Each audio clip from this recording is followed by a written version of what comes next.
Alright, you're live. I'll let you go. Do okay. Thank you. Pick up right where you left off. Thanks.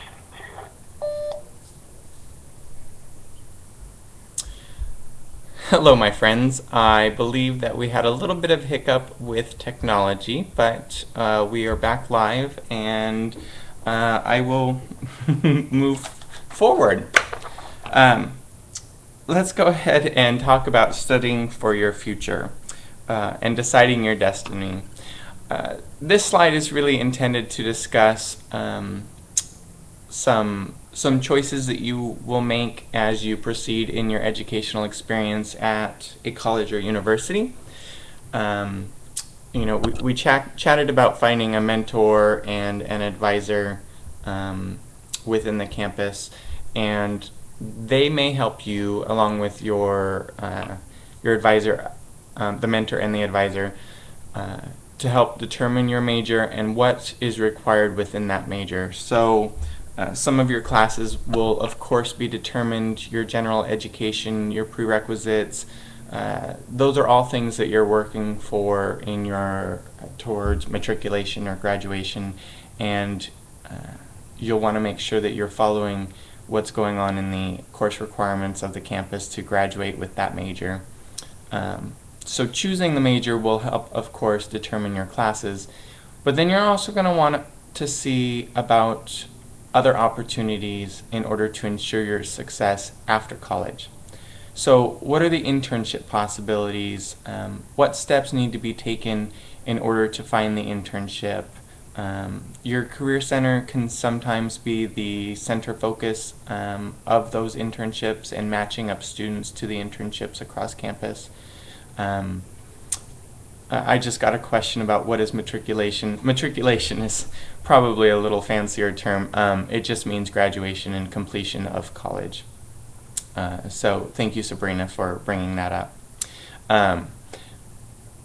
You'll want to look for the internship possibilities, often through your career center, and then consider how this will help you after you graduate.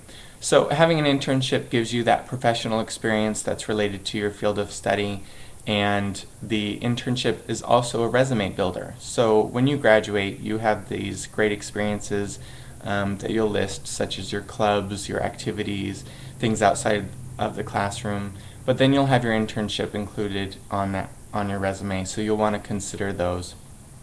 You'll also want to see about how to speak to some alumni at the university. This will help confirm your interest in the field. It will also explore where are those alumni in their professional careers, where will you be when you graduate, and how can they help you. So again, they may be helpful to linking you to internships. They may be helpful in helping you to find a job after college, and sometimes it's just about exploring somebody else's experience to help you determine that yes, I want to go into the area of sciences, I want to be a doctor, I want to be an artist. So some of those alumni you can also find through your advisor in your department. You'll want to visit a career center, an advisor, and speak to them. When I have the term advisor there, this particular advisor that I'm referring to is within the career center rather than the advisor which would be in your department. Your advisor in your department might help you select your coursework and that type of direction. The career advisor could help determine your focus and how to be successful after college. So after you graduate, where do you find the jobs? How do you find the jobs?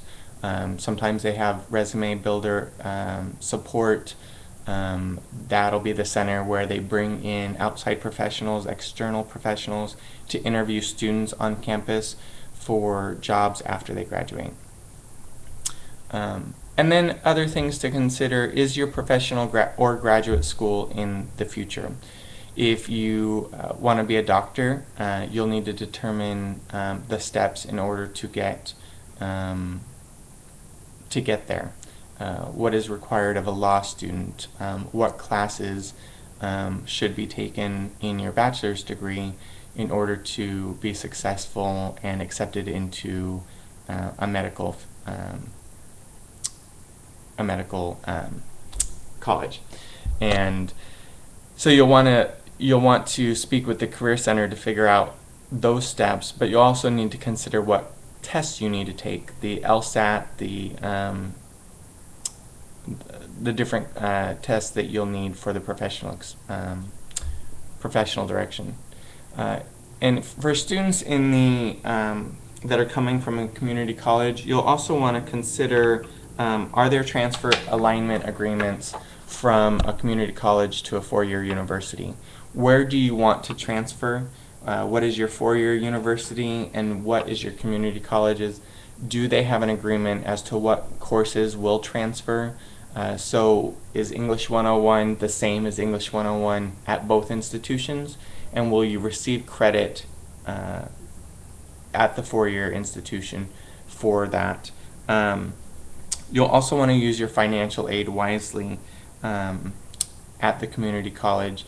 It's definitely available, and as a community college student, you'll want to explore your financial aid with the financial aid office, but you'll also want to use it wisely so that you know that when you're paying for specific courses at the community college, that those credits will transfer and you're not losing out on financial aid later at the four-year institution.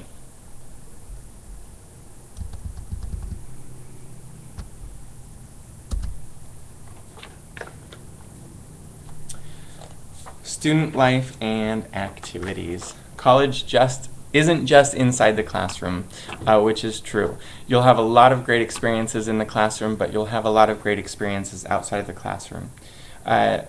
First and foremost, are you going to be attending college or university as a commuter student or as a residential, having a residential campus experience? So one, of course, is living on campus, which is the residential campus experience. So you'll live in the residence hall, the dorms. Or will you be a commuter student, so somebody who commutes into the campus? You'll need to consider things like, who do you live with? Are you going to be living with family? Are you going to be living with friends? Are you going to live with a new roommate, which actually can sometimes be a very good thing. You'll need to consider your travel time to and from your classes. How does that impact you? Will driving into campus and then parking be an issue? Will you be taking a bus? That type of thing. So there's a lot of differences between being a commuter student and being a residential a student living on campus. And then how will you eat during the day?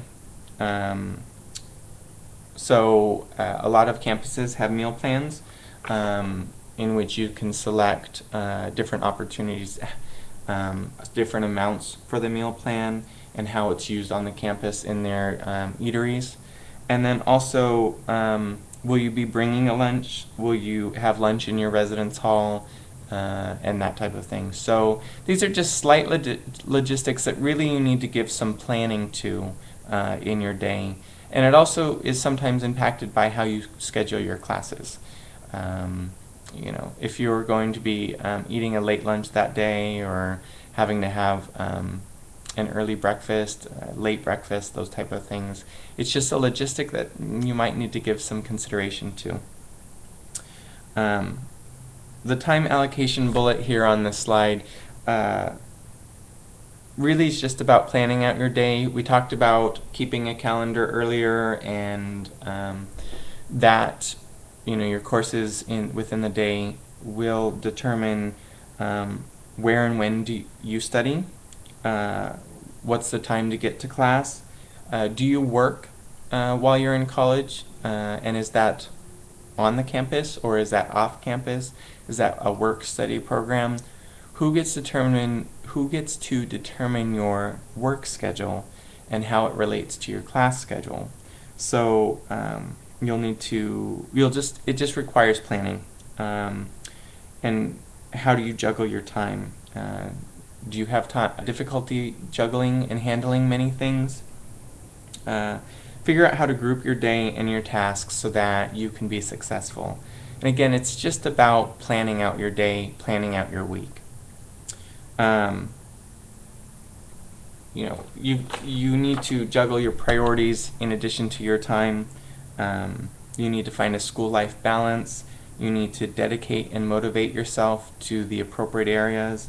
And you also need to know your limits. Throughout high school, many people find themselves partaking in many extracurricular activities. When you get to college, are your extracurricular activities going to impact your day? Are your extracurricular activities going to be a daily or a weekly or a monthly event? So stay focused, make sure you're successful academically, and make sure you've got that work-life balance that you need. And lastly, networking and establishing friends. Sometimes it's a little scary to turn to your neighbor in your class and introduce yourself, but really you need to consider how you're going to establish some of those friendships. It's a great time. It's not only a good idea for what's going on in campus, but it's also a great idea for your future success, the networking opportunities, the fraternities and sororities that are offered, available to you on a 4-year university campus, sometimes at a 2-year, but those are networking opportunities to meet with people, establish friendship, and establish networks for professional development following your university experience.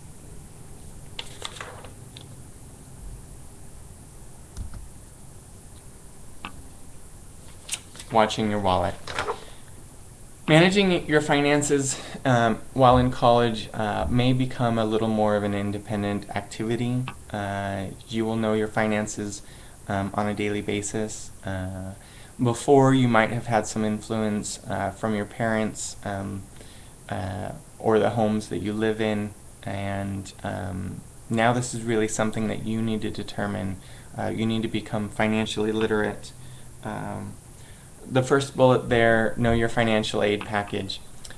This includes your grants, your loans, your scholarships, etc. And what does it cover? So does your financial aid cover your books? Does it cover your tuition? Does it cover your living expenses? Does it cover your meal plan?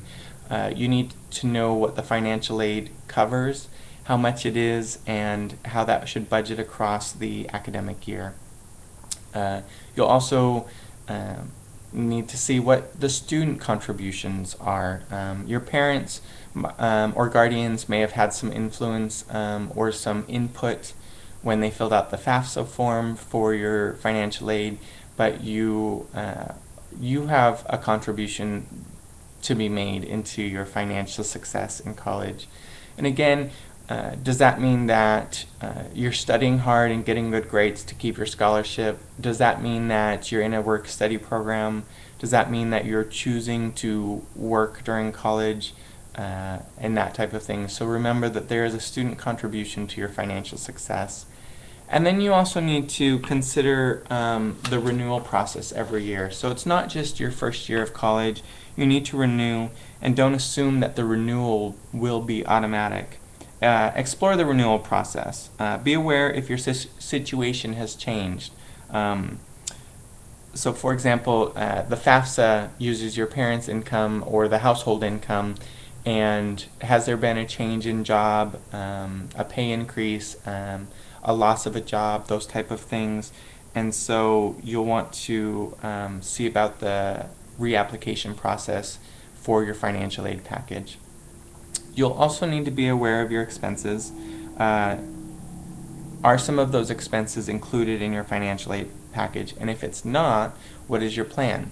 Does your financial aid cover the student fees? Does it cover tuition? Does it cover your books? And how much do you have, and how are you going to spend it? So for example, there's a bullet point there that says books, used, ebooks, rental.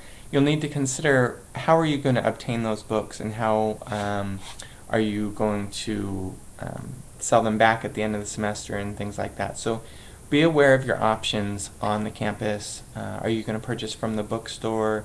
Is there another independent bookstore that deals with students' textbooks and things like that?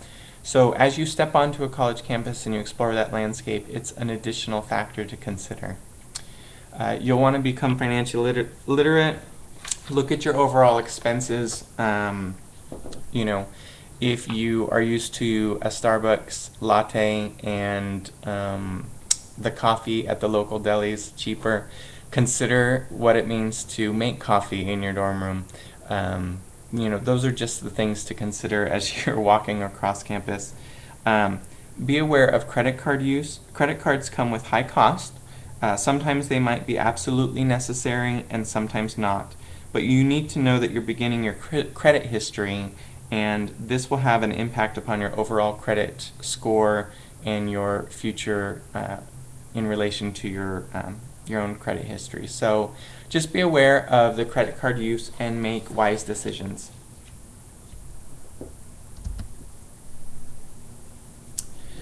Caring for yourself. Life's a great balancing act. Make sure you take care of yourself. Some of these bullet points are fairly self-explanatory, but they should be noted.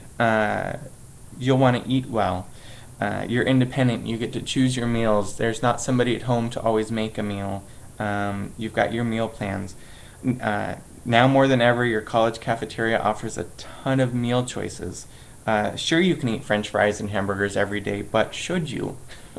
The freshman 15 is avoidable, but more than that, a healthy diet can keep you well and healthy. Get enough rest. Your brain needs to rest to perform at its highest peak. If it's time to sleep, get some sleep. You may have some days where this is close to impossible, that you have a report to write, that you need to stay up a little bit later. Some nights might be full of campus activities. But make sure you're resting well so that your health and your brain activity are going strong. Relieve stress. Remember, college isn't just about the classroom. It's also about what goes on outside the classroom. Are you into sports and want to join an intramural team? Do you run? Do you play video games? Make sure that you plan some time in your day, some time in your week. So for activities that have no other value than you enjoy them. That's why you choose to do that activity. So make sure you're relieving stress and you're doing some of the stuff that you want to do because you enjoy them, because it feels good to get out there and go for a jog or play some video games with your friends and things like that. So make sure you build some time in for that. Be safe. Think about your personal safety. If you're in a computer lab late, if you're in the library late, think about what it means to get back home. Either that's an independent apartment or a residence hall across campus. At the University of Arizona, they have a program called Safe Ride, which provides a safe nighttime method of transportation to all university-affiliated persons on and around the campus. So when I was there on that campus, Safe Ride would go out. I believe it was half a mile outside of the university, and so they would make sure that students got to the place that students needed to get and do it safely. Sorry about that. Learn about or visit a health center. What's the recreation center look like? Is there some time where you're particularly stressed and need some counseling, someone to talk to? Counseling and psychological services. There's a lot of centers across campus that's just about your health and taking care of you. So consider exploring that. See what those are like. Also, know the policy of the campus. There's state and federal laws that you need to abide by. You also need to consider student conduct and community standards. So if you're moving into a residence hall, oftentimes there's community standards that you need to sign off on, and you get a full booklet that will outline some of those policies. You'll just want to be aware of what it means to be living and going to the university and the school. And lastly, get off to a good start. You are the one to decide where you go. Plan. Before you step on the campus, create a plan for yourself. Talk to friends, talk to a mentor, talk to somebody who's already gone to campus, possibly already gone to the specific campus that you're going to, and familiarize yourself with the school. Attend orientation, look at maps, figure out where your classes are. When you register, kind of outline them on a map so you know where you're going. Walk the campus, get to know it, visit the centers on campus. During those orientation weeks, sometimes they'll have somebody come in from a specific center and introduce themselves to you and what that center does for you. So, consider all of your options and what it means to be going to a school. Set goals for yourself. Where do you want to be in a year? Where do you want to be in 5 years? Where do you want to be in 10 years? You're stepping onto a campus your freshman year, and you're going to want to know what your future may look like. Find allies. There's friends, there's professors, there's people in the residence halls, people in the centers across campus. Find friends and allies who will support you in your college-going experience.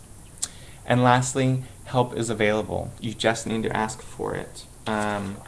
Many people always talk about how many students college professors have and how they really don't care who you are or don't get to know you. Sometimes the ratio of professor to student is great, and you've got a great opportunity. Professors are there to help you succeed. Advisors are there to help you succeed. Go to the cultural center. Just ask for the help. And if you don't know where to go, sometimes you can walk downstairs if you're living in a residence hall and talk to someone. You can talk to a professor. A lot of them will just guide and direct you. Now I'll take a few moments. I know a lot of that was general, so if you have questions, please feel free to ask them, and I will do my best to answer them.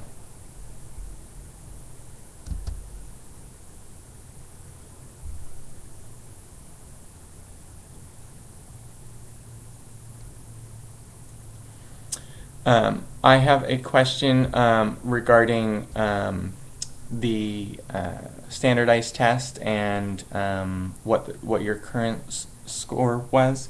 So this is coming from a junior. If I retake the test during my senior year, will this affect my college applications? I would highly recommend that you take your standardized test, your SAT, for example. I would recommend that you take the test at least one more time in your in your senior year. This will possibly have an impact on your college applications. We often find here at the College Board with our SAT test that there is some difference between your junior year and your senior year, and often a difference, and we do recommend that you take the test in your senior year as well.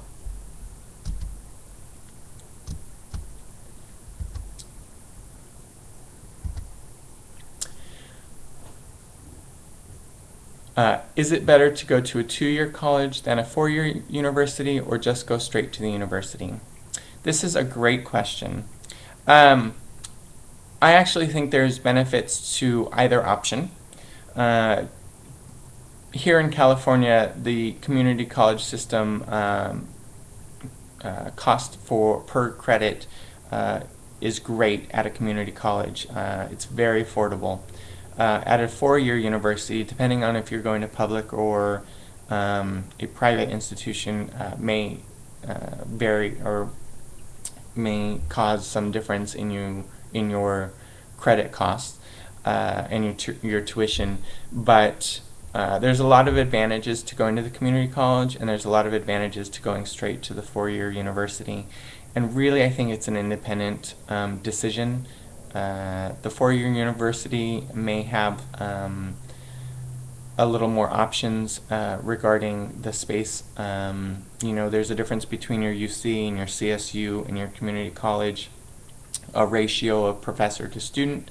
There's a difference in the number of classes that are available or possible, and then there's also a cost difference. A website that we own, the College Board, is called Big Futures, and there's some opportunities there for you to explore different institutions and what you are prepared for. And so I would definitely recommend going to Big Futures and doing a college search and some of the information there will help you compare the institutions, and that's definitely a website that I would explore as you choose your institution.